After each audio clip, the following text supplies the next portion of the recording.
Bonjour, donc moi je suis Sébastien, je suis adhérent et bénévole chez Ville Fertile, qui est une micro-ferme participative installée depuis 2014 au jardin d'agronomie tropicale.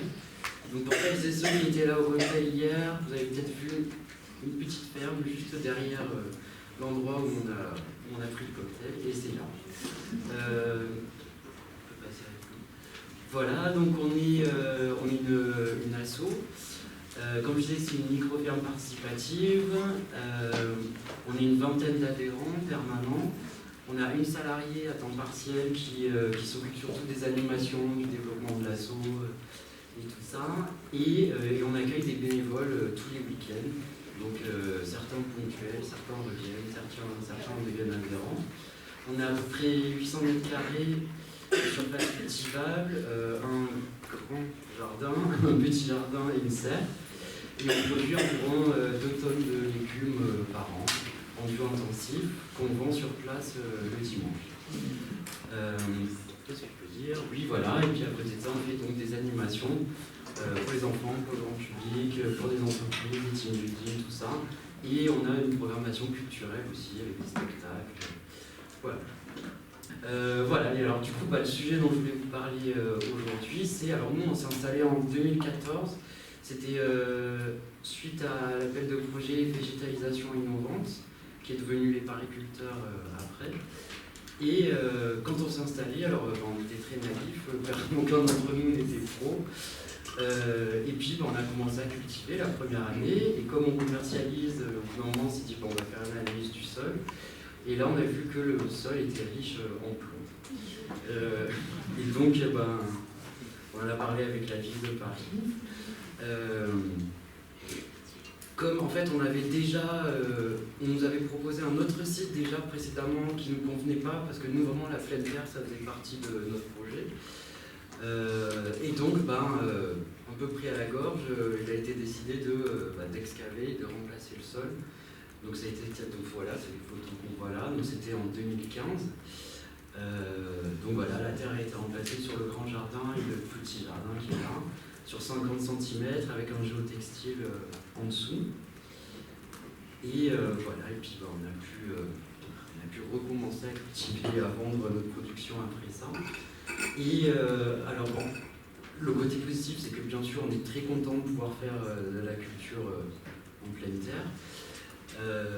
Après, ça nous impose quand même quelques petites contraintes, c'est que déjà, on n'a pas pu dépolluer toute la surface dont on devait disposer à la base, donc ça veut dire aussi qu'on a une production plus réduite, tout ça. On a un sol aussi, du coup, avec pas mal d'argile qui se dépose au fond au niveau du géotextile, donc ce qui fait que l'eau a beaucoup de mal à s'évacuer. Et par exemple, des saisons comme l'année dernière où il a beaucoup plu, donc qui a impacté tout le monde, nous c'était vraiment catastrophique, c'était vraiment une éponge. Donc du coup, ce qu'on a fait pour un peu pallier à ça, c'est qu'on a un peu surélevé les planches de culture, on a fait une tranchée tout autour du jardin principal avec du broyat pour essayer de faire écouler l'eau un peu mieux.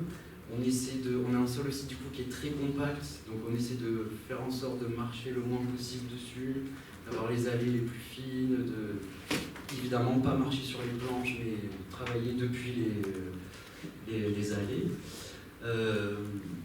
Voilà, on amende pas mal aussi, beaucoup, avec du compost essentiellement. Et du coup, alors ce qu'on a fait après, c'est sur la partie qui n'a pas été dépolluée, on a mis quelques bacs, on a essentiellement, on cultive des fleurs depuis 2 ans, qu'on essaie de vendre, mais comme c'est joli qu'on a du mal à les vendre, on a du mal à les vendre.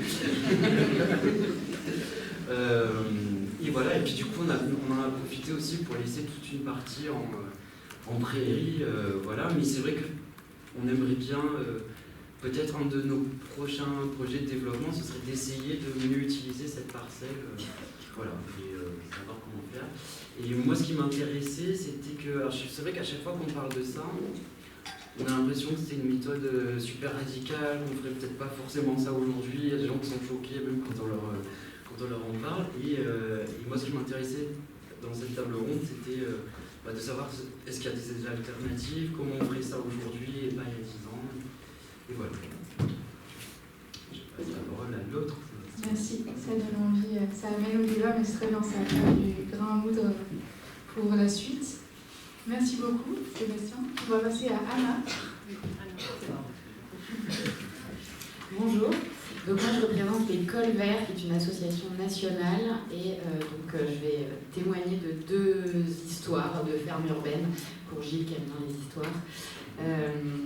L'histoire des Cols Verts Rennes et l'histoire des Cols Verts Île-de-France, qui ont deux situations à peu près similaires. La première, c'est donc les Cols Verts Rennes qui en 2018 se voit attribuer un site par la ville de Rennes sur lequel il n'y a jamais eu de construction et sur lequel il n'y a jamais eu d'analyse de sol, et donc il prévoit de construire une ferme urbaine là-dessus et de cultiver en pleine terre, enfin un projet un peu classique. Et quand même, à ce moment-là, commencent à intervenir les histoires d'analyse de sol, c'est tout nouveau, hein. Enfin, c'est ce que m'a dit Hélène Brett, qui est la directrice des Cols Verts Rennes.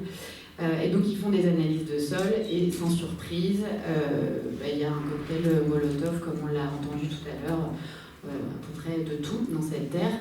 Et donc les préconisations, c'est de construire des bacs pour cultiver en bac. Voilà.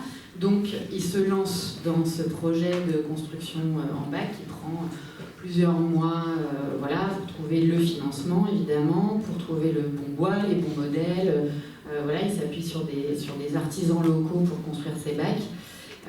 Et ils arrivent à négocier avec la ville de Rennes pour remplir ces bacs de terre, donc que la ville de Rennes fournisse la terre, puisque c'est quand même des montants qui sont assez importants. Je n'ai pas les chiffres exacts, mais c'est assez conséquent.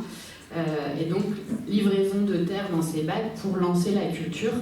Là, on est la veille du confinement, donc on est en 2020, il s'est déjà passé 2 ans entre les analyses de sol et le remplissage des bacs. Et je crois que 24 heures avant l'annonce du premier confinement, on appelle donc l'équipe de Rennes pour leur dire « Ah, oups, la terre qu'on vous a livrée est polluée, il faut tout enlever. » Donc ils font leur confinement tranquille, hein, et je pense qu'ils voilà, ils verront ça plus tard, sachant qu'à ce moment-là, ils n'imaginaient pas qu'il y aurait plusieurs confinements. Voilà, et là se lance du coup, suite à ces confinements successifs, ils se lancent dans l'organisation de chantiers pour vider les bacs, avec donc des bénévoles. Et donc là, elle m'a donné des chiffres.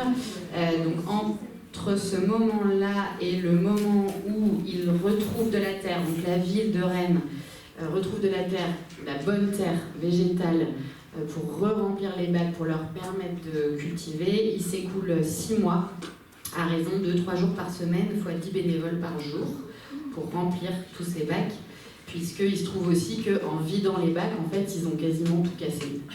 Donc il faut tout reconstruire, parce qu'on peut les basculer, enfin bon, c'est un travail colossal. Voilà, donc là on arrive en 2021, et là ils re-remplissent les bacs en faisant un système de lasagne. Donc ils arrivent à mettre un peu de fumier, du terreau, du compost, enfin voilà, donc ils arrivent à cumuler tout ça. Et ils finissent par réussir à cultiver dans ces bacs qui, aujourd'hui, il faut tout refaire, en fait, puisque les bacs sont abîmés. Donc là, on est en 2025, là, on parle de 2021, donc 4 ans plus tard. Là, ils vont revoir tous les bacs, les reconstruire, les refaire, enfin voilà, se remettre de la terre, etc. Voilà. Voilà, en gros, la petite histoire de Rennes là-dessus. Et donc, elle m'a fait le calcul à main levée du budget total estimé pour ces bacs. On est aux alentours des 60 000 € hors temps RH. Donc là, on n'est que sur analyse, terre, bois, prestations de construction, etc. Et donc aujourd'hui, ils cultivent dans ces bacs, voilà, mais il faut recommencer, quoi.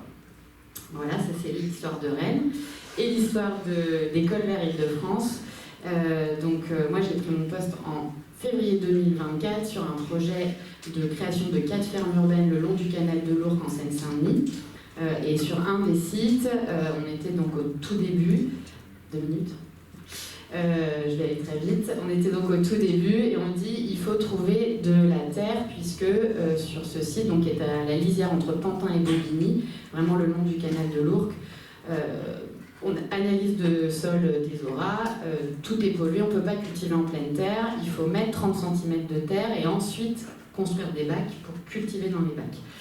Donc je contacte une ECT, qui est une entreprise de livraison de terre excavée, qui me dit ok, on va vous livrer de la terre de remblai, voilà, pour nous, enfin eux ça les arrange, très bien, tout était calé. Et là on arrive au mois de juin 2024, la ville de Paris, qui est le propriétaire du terrain, nous dit ah, il y a des nouvelles normes ARS, et donc il faut que cette terre soit de la terre végétale qui soit au seuil pour de l'ornemental. Donc là-dessus, l'entreprise nous dit ah ben non, on ne peut pas trouver ce niveau de terre, enfin vraiment ça fait, on n'y arrivera pas. Bon bref, on s'engage dans des discussions qui durent un certain temps. On finit par trouver un accord. Donc ça c'était en février l'année dernière, donc 2025. On finit par trouver un accord. La terre est livrée au mois de mars dernier. Donc là on parle de 800 mètres cubes de terre végétale. Ça correspond à 35 camions bennes. Je ne sais pas si vous vous rendez compte, c'est beaucoup de camions avec des gros tas de terre. Et donc voilà, la terre est livrée au mois de mars, donc on était super contents, on s'est dit allez ça y est on y va. Et 3 semaines à peu près plus tard, la ville de Paris nous appelle pour nous dire ah oups, les analyses sont pas bonnes, c'est pas la même terre, il faut enlever la terre. Il faut qu'on en remette une autre. Voilà. Et donc, nous en sommes encore là aujourd'hui. Donc là, ça va faire 2 ans qu'on est dans les discussions, etc. Sachant qu'on attend que l'entreprise trouve une nouvelle terre. Ils ont trouvé un accord avec la ville de Paris pour ne rajouter que 20 cm de terre, ce qui fait qu'on a quand même maintenant une hauteur de terre assez importante. Il va falloir construire des échelles sur le site, mais bon, ça reste un détail. Voilà, et donc on attend qu'ils trouvent cette terre pour livrer cette terre, pour pouvoir aller ensuite construire des bacs. Pour mettre de la terre dans les bacs. Voilà, donc du coup j'ai aucun coût évaluatif, j'ai pas de recul du tout sur combien ça va nous coûter, mais probablement beaucoup d'argent. Voilà, sachant qu'il nous reste 2 ans de convention sur ce site et que... voilà, c'est une histoire drôle. Bref, et donc la question initiale de ce temps de parole, c'était comment on fait pour cultiver sur la terre polluée. Moi, ma réponse, en accord avec Hélène de Rennes, c'est beaucoup de ténacité. Essayer d'aller négocier des budgets vraiment auprès des collectivités, des entreprises, de que sais-je, parce qu'en fait on n'a pas du tout ces sous, enfin vraiment c'est beaucoup trop d'argent, et des personnes qui ont du temps, vraiment beaucoup de temps pour batailler et pour aller au bout du projet avant de réussir à planter des tomates et des carottes. Voilà. Et je passe la parole. Merci Anna. Gardez toutes vos questions pour bientôt. Mais avant ça, je passe la parole à Sébastien, cette fois-ci du nouveau paysage, pour un nouveau témoignage. Merci pour cette opportunité et bonjour à tous. Merci. Et là, tu peux aussi, parce que comme on n'a pas longtemps. C'est l'historique de Mugo. Et en fait, au départ, le secteur agriculture urbaine de Mugo, c'est une start-up à part qui a été intégrée dans le groupe. Du coup, le site dont je vais vous parler, c'est un site pariculteur, donc la suite, pour le coup, saison 1, pariculteur, voilà, c'est pariculteur saison 1. On est sur une dalle qui est celle-ci, non, ça va, t'inquiète.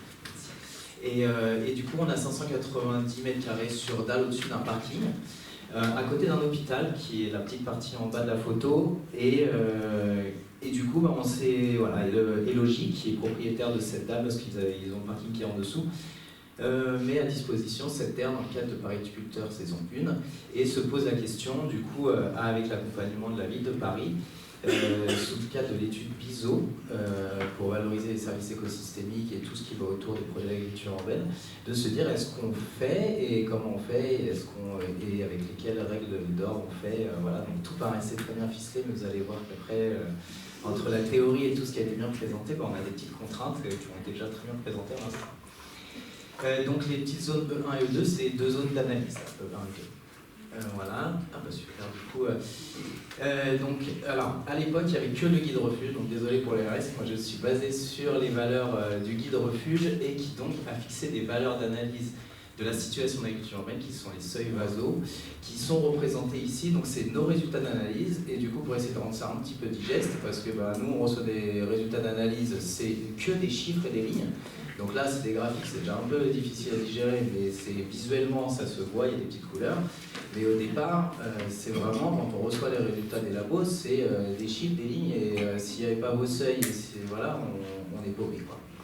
Donc, petite parenthèse, je suis ingénieur agro, j'ai fait des analyses agronomiques de sol, je me dis bah génial, il y a des trucs sur la pollution des sols, je vais m'amuser, je vais essayer, c'est peut-être quelque chose à développer, pourquoi pas devenir un futur bureau d'études, comme a eu le témoignage en tout début de session, et pousser un peu cette chose-là, et donc du coup je me suis dit on va mettre ça, on va confronter les seuils avec nos valeurs, et du coup on voit que, alors vous verrez c'est important, ça c'est toute la partie éléments traces métalliques, VASO 1, première valeur seuil, VASO 2, deuxième valeur seuil, et en fonction de là où on se trouve, il y a un petit arbre de décision qui sera présenté un peu juste après. Donc on fait ça sur les éléments traces métalliques, 4 valeurs qui sont au-dessus du VASO 1. On fait pareil sur les hydrocarbures aromatiques polycycliques.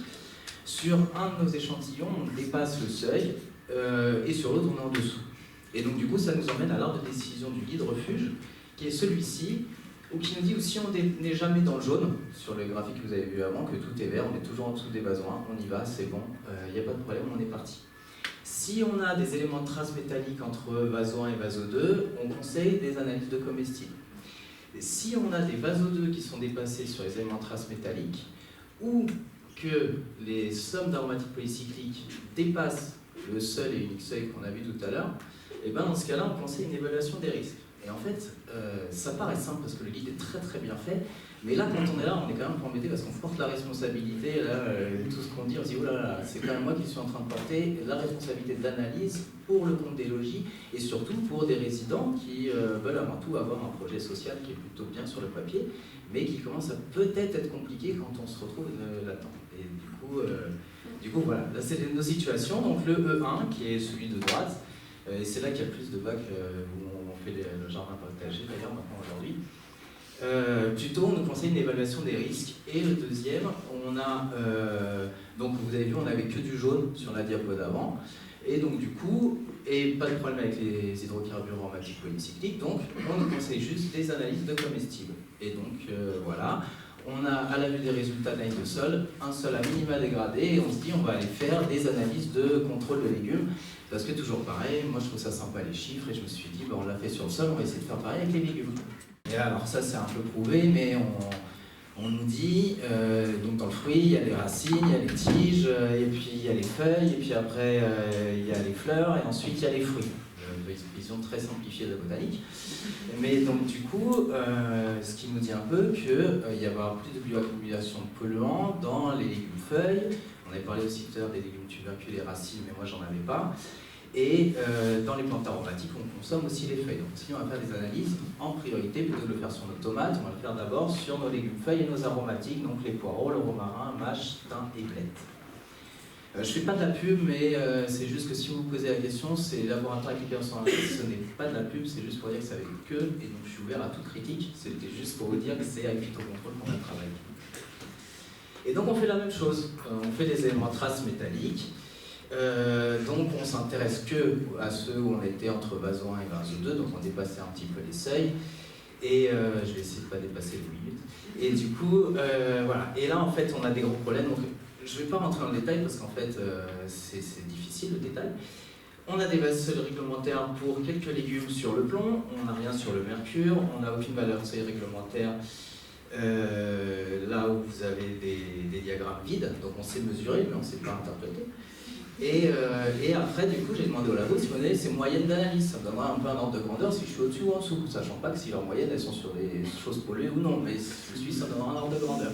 Et là, je reçois une ligne. Donc je me dis, ah bah mince, c'est bizarre que toutes les valeurs du labo soient les mêmes pour tous les légumes. Et on fait pareil sur les hydrocarbures, et donc c'est à peu près les mêmes choses. Et donc du coup, là, on arrive à la conclusion, qui est celle-ci, qui est analyse de sol. On se dit, ok, déjà, il va falloir passer par les analyses de comestibles. Les analyses de comestibles, et ce qu'on disait, en fait, on n'a pas de seuil, ou en tout cas pas partout, pas tout le temps. Et effectivement, c'est ce qu'on voit en fait, d'où l'importance de l'évaluation des risques qui a été présentée dans les deux situations, que ce soit ARS ou Sécuragri, c'est de se dire qu'en fait, il y a un effet dose. Ce jardin partagé, ils ont 3 mètres carrés par participant, donc ils ne se nourrissent pas que avec ces légumes-là. Donc du coup, est-ce que c'est grave en mangeant une fois toutes les 3 semaines une salade du jardin partagé? Est-ce qu'on risque d'un problème sanitaire? Moi, je ne sais pas le dire en fait. Et pour des raisons financières, parce que Mugo, on n'est pas une association, on est une structure privée, et Logis, c'est un bailleur social, ils ont des subventions, mais elles restent quand même limitées, et ben on n'a pas pu aller plus loin. Donc c'est pas pour dire que voilà, j'ai du coup pas de réponse, c'est juste que j'ai essayé de pousser la démarche avec l'analyse scientifique, avec les outils qu'on a grâce aux institutions qui sont existantes. Mais aujourd'hui c'est quand même très risqué. Et donc du coup aujourd'hui, j'ai un peu dit à Elogie et aux jardiniers, on va prendre une décision ensemble, c'est-à-dire que la conclusion, j'ai transmis celle à tout le monde et j'ai dit si vous voulez, on continue et on fait en prenant ces risques-là et on verra derrière si on peut effectivement mettre en place cette démarche d'évaluation des risques sanitaires, sachant que c'est un peu lourd. Et donc aujourd'hui, depuis 2016, où on suit tout ce process, on est toujours un petit peu en pause, on est un petit peu en pause d'analyse, mais à côté de ça, ce qui est indéniable, parce que du coup ça c'est la photo du jardin aujourd'hui et on voit même presque plus le jardin parce que c'est beau, les gens du quartier sont contents, il y a un super lien social, j'ai une liste d'attente sur le jardin partagé qui est de 15 personnes et donc le projet social il est réussi. Alors peut-être que le projet comestible il est à questionner, mais le projet social en tout cas est réussi. Merci.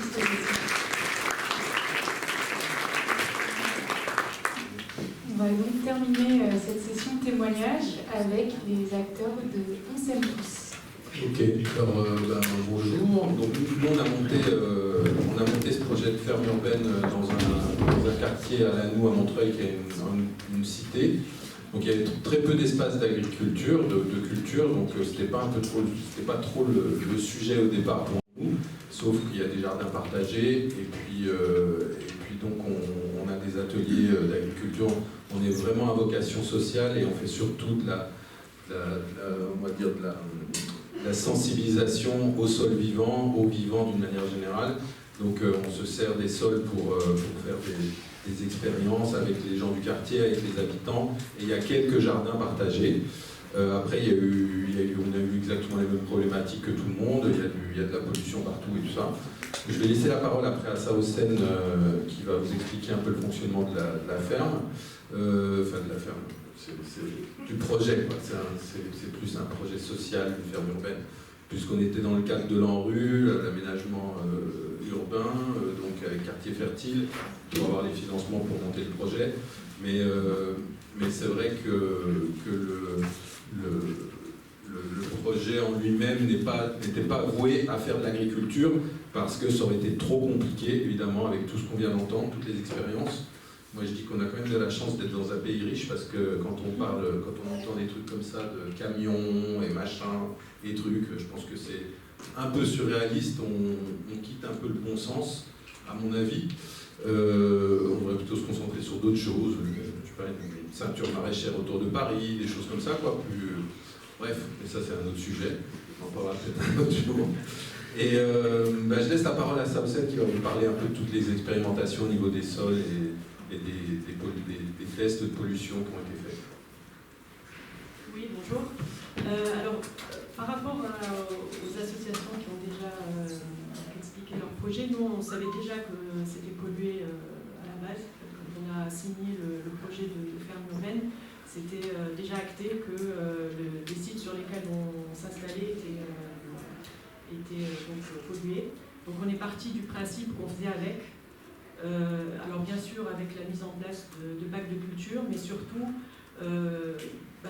l'objectif de cette étude de pollution qu'on a faite donc avec Sécuragri, c'était justement d'identifier quelles étaient les parcelles qu'on pouvait éventuellement quand même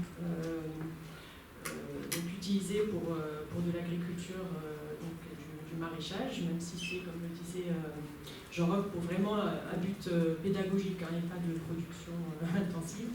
C'est juste pour montrer le site. Voilà, donc en fait, on avait déjà fait des études de pollution sur ce qu'on appelle le 102, donc c'est au 100 et le 102 rue Hoche, à Namur, Clos Français à Montreuil.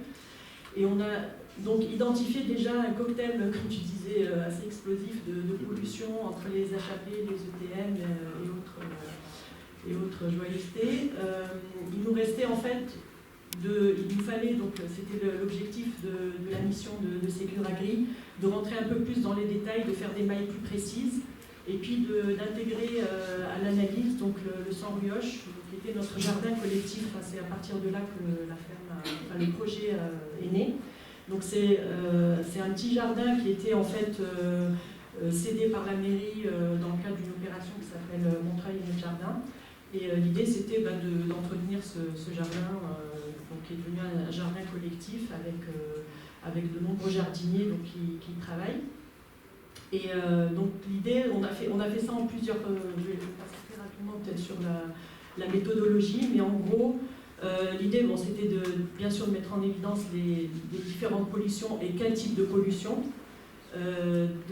En cas de pollution, mais ça on le savait sur certaines parcelles déjà, c'était d'évaluer le niveau de contamination des végétaux, parce qu'il ne suffisait pas d'étudier les sols, mais aussi les végétaux, pour savoir s'ils étaient comestibles ou pas, et puis réaliser le QRS dans ce cas, puisque ça s'est avéré bien sûr que malheureusement on avait de la pollution aussi au niveau des comestibles.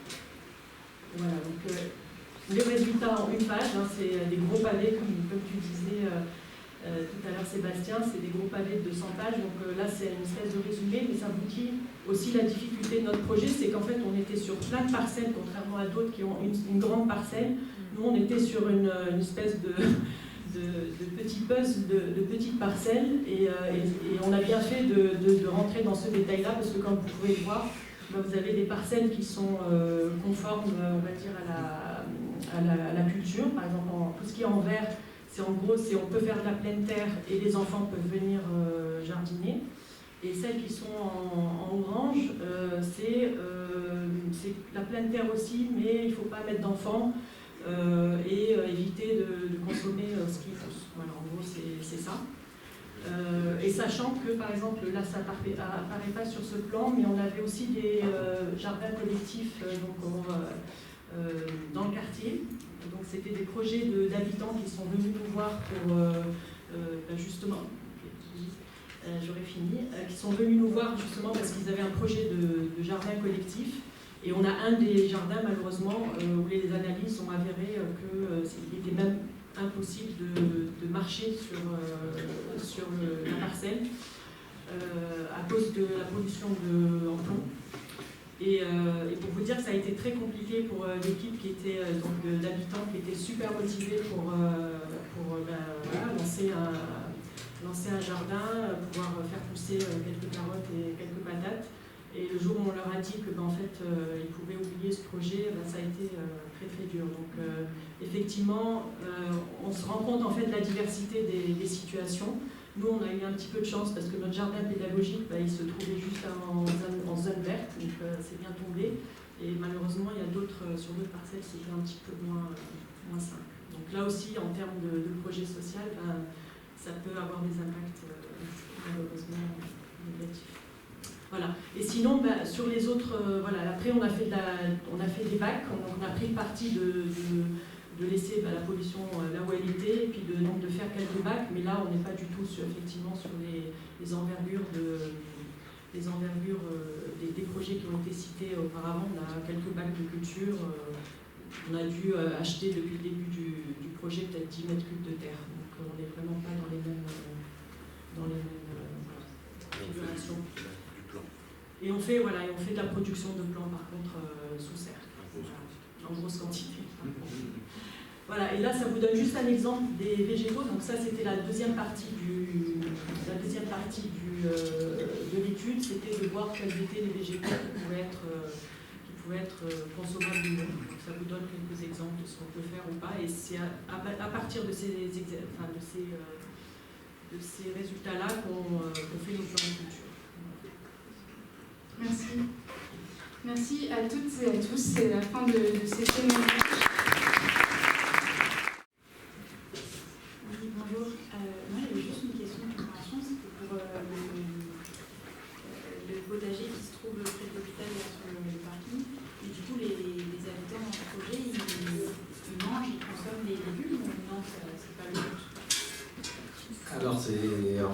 polluer avant de faire les analyses de sol. Pardon. Moi j'avais reçu l'étude BISO, avant de faire les analyses de commissie, j'ai reçu l'étude BISO, donc j'avais fait une alerte, tout de suite déclaration de la première alerte. Mais en fait c'est plus fort qu'eux, ils ont des framboises, elles sont belles et en fait ils les mangent. Ils sont formés. Tout ce que je vous ai dit, ça a été d'abord bien présenté à eux, en prenant encore plus de temps pour que ce soit un peu plus clair. Mais oui, factuellement ils font ça.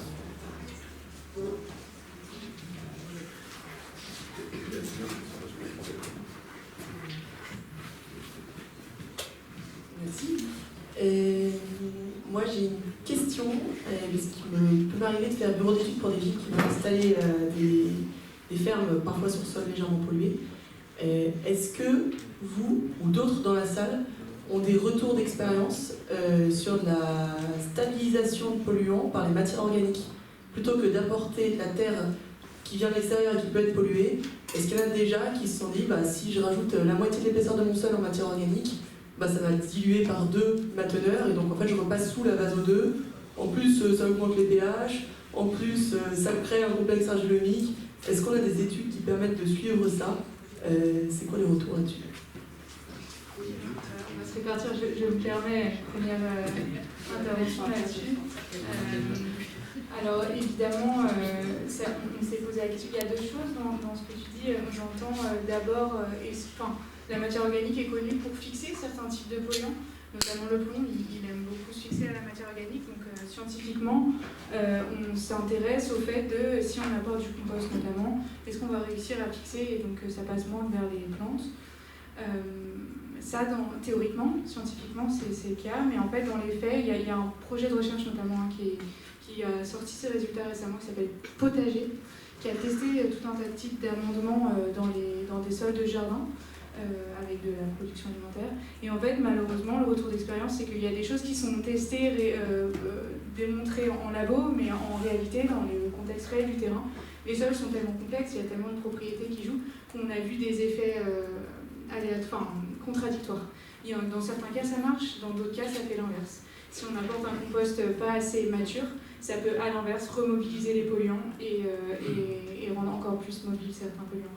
Et il y a un deuxième sujet par rapport à ça, c'est que la matière organique, l'apport massif de matière organique est quand même pas mal fait en agriculture urbaine. Il faut faire attention à ça, parce que si on utilise notamment des matériaux qui viennent de la ville, parce que ça peut être des déchets verts, de tombes de pelouse ou de feuilles mortes de la ville qui elle-même contient pas mal de polluants, on risque de repolluer les sols si on apporte massivement des matériaux qui ne sont pas forcément hyper pollués, mais qui sont apportés massivement, donc qui vont se densifier. Pardon. Pour préciser la question du coup, sur les apports de compost, je vois qu'effectivement il y a beaucoup de tests qui sont faits. Moi ma question concerne les apports de matière organique fraîche. C'est-à-dire bruyères déchets verts non compostés qui pourraient avoir un processus de compostage dans le sol et donc potentiellement être plus liés au sol. C'est un questionnement, c'est pas une affirmation. À mon avis, il y a moins, peut-être que quelqu'un d'autre peut réagir. Je pense qu'on a moins de recul sur ces produits-là, moins de tests. Et après, moi, j'aurais tendance à craindre un peu justement ce que je disais de matériaux pas encore stables qui vont potentiellement perturber les propriétés des sols et on ne sait pas trop ce que ça peut faire, si ça va dans le bon sens ou à l'inverse. Pour le coup, c'est des questionnements à large échelle. Après, mine de rien, globalement, jouer sur le pH et sur le taux de matière organique, ça peut penser. Je ne dis pas que c'est pas une bonne idée, mais je pense qu'il y a besoin d'encore pas mal de tests. À plus grande échelle, sur des terrains agricoles hors de la ville, avec des grandes parcelles, on teste des choses et je pense qu'il peut y avoir des retours d'expérience plus efficaces que ce que je vous ai partagé là. Mais ça vaut le coup de creuser en tout cas des projets publiés. Et pour le type de la dilution, c'est quelque chose qui n'est pas redoutable en fait. C'est-à-dire que dans les industriels aussi avaient potentiellement cette idée parfois, tiens j'ai de la pollution, mais tiens mais si je mets le double de terre dessus, ça va diviser par 2, donc forcément il y aura moins de problèmes. Et donc ça en fait c'est pas acceptable en fait, le principe de la dilution, c'est pas un truc qui se retient en fait dans l'approche des sols pollués. Et après, c'est l'histoire des matières organiques fraîches, en fait, elles vont juste, comme je l'expliquais, elles vont se stabiliser, elles vont se dégrader, ça va peut-être produire de la matière liquide, ça va peut-être lixivier potentiellement les sols de surface, et ça va peut-être encore plus déstabiliser ce qui était existant. Merci.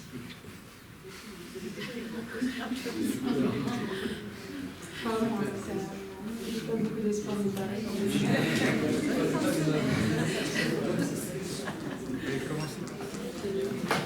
D'autres questions?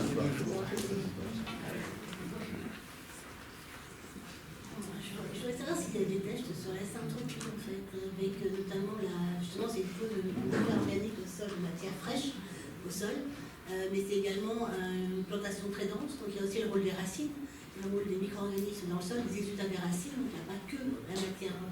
Voilà, alors même effectivement, même si la matière fraîche qu'on va déposer au sol, il y a beaucoup de taille, donc pour les au sol, et moi j'ai vu en fait en testant, en fait, il y a quand même un enrichissement du sol en matière organique, mais également en bactéries, en vers de terre, enfin le sol change complètement. C'est un sol très compact, très argileux, extrêmement... enfin je veux dire c'est du béton. Bon, travaillant la grelinette, en plantant très serré, en faisant des strates par rapport à la lumière, moi ça je peux vous expliquer ça, c'est un autre sujet.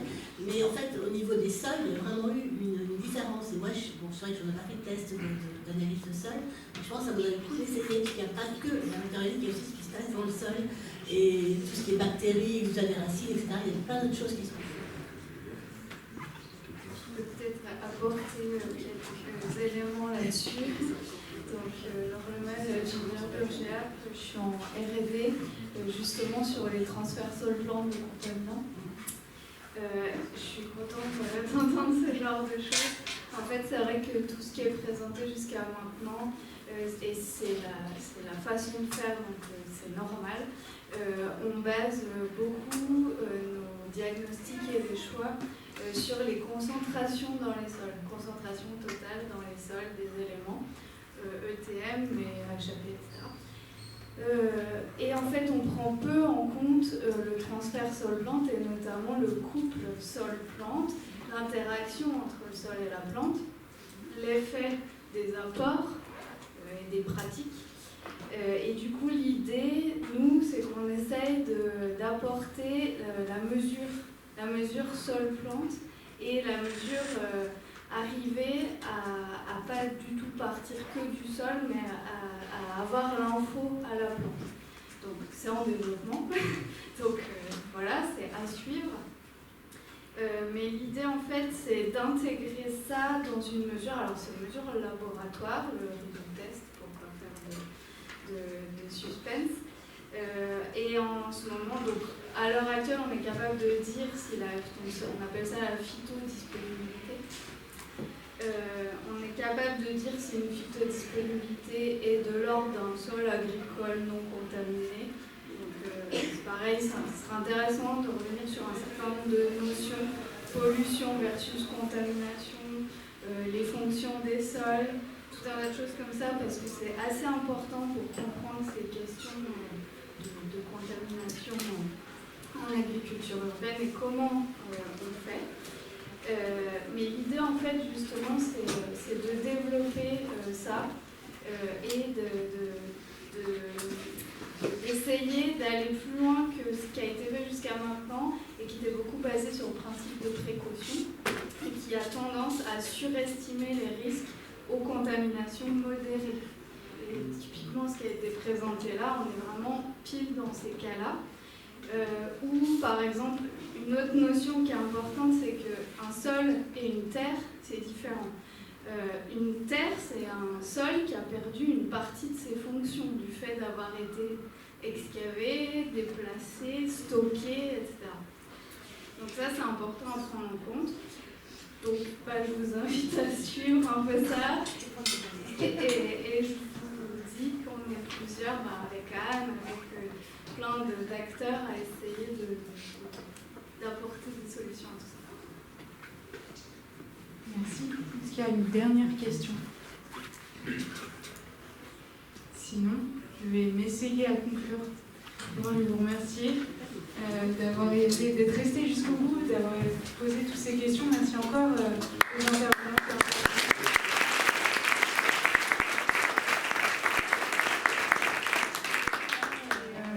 Et donc en quelques mots très rapidement, moi ce que je retiens un peu de cet après-midi, déjà ce que j'ai beaucoup apprécié c'est la diversité des acteurs qui vous ont présenté des choses.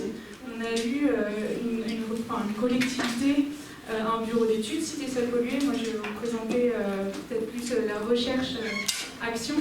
On a eu aussi une agence régionale de la santé, également un avocat à la cour. Et enfin, ce qui est, moi je trouve rare, et donc j'étais vraiment ravie d'entendre des agricultrices, agriculteurs urbains, plus ou moins bureaux d'études également, nous partager vraiment, non pas que l'étape qui est évidemment essentielle, sur laquelle on a passé beaucoup de temps au départ, de comment on caractérise cette pollution des sols, de quoi on parle. Il faut toujours prendre le temps de poser le contexte, mais là c'était vraiment intéressant, une fois qu'on a parlé d'évaluation des risques, de pouvoir voir aussi concrètement comment on gère ces problématiques sur le terrain et quelles sont évidemment les possibilités, mais aussi les limites de ces démarches. Et donc, comme vous l'avez vu, il reste beaucoup à faire. On a questionné pas mal de pratiques, mais on a aussi vu quand même des pistes de solutions. On a évoqué quand même des cas où, certes, on peut quand même cultiver en mettant en place des bonnes pratiques, des productions alimentaires. On a vu des cas où on peut solutionner la chose en travaillant sur des sols remplacés. On a également vu qu'on pouvait, on a peut-être moins abordé, mais tout de même vu qu'on pouvait faire de la production non alimentaire dans certains cas. On peut aussi associer au sol tout un tas d'autres usages que purement l'alimentaire. Moi, j'aimerais beaucoup y réappuyer là-dessus, sur le fait que nos sols urbains ils remplissent tout un tas de services. Et peut-être pour essayer quand même de vous partager un dernier élément qui je pense, est intéressant en ce moment. Il y a une thèse qui est en cours sur le sujet d'essayer d'alimenter les évaluations des risques par un indicateur des bienfaits sur la santé que peut aussi rendre l'agriculture urbaine. Et évidemment, on l'a évoqué rapidement, l'évaluation des risques, elle prend beaucoup de précautions, et heureusement, l'idée c'est bien de protéger la santé des usagers. Mais donc, oui, on serait tenté de pouvoir avancer sur comment on compense, comment on mesure également tous les bienfaits qui peuvent venir un peu compenser les risques sur la santé. Et donc dans les bienfaits, j'entends évidemment les bienfaits sur la santé physique, d'avoir une pratique jardinière ou agricole, les bienfaits mentaux sur la santé mentale, sur le lien social, sans penser évidemment à tout le reste sur les bienfaits écologiques. C'était pour finir sur une petite touche d'espoir, et il reste encore beaucoup de choses à faire, mais merci à vous en tout cas d'avoir été présents et d'avoir réfléchi à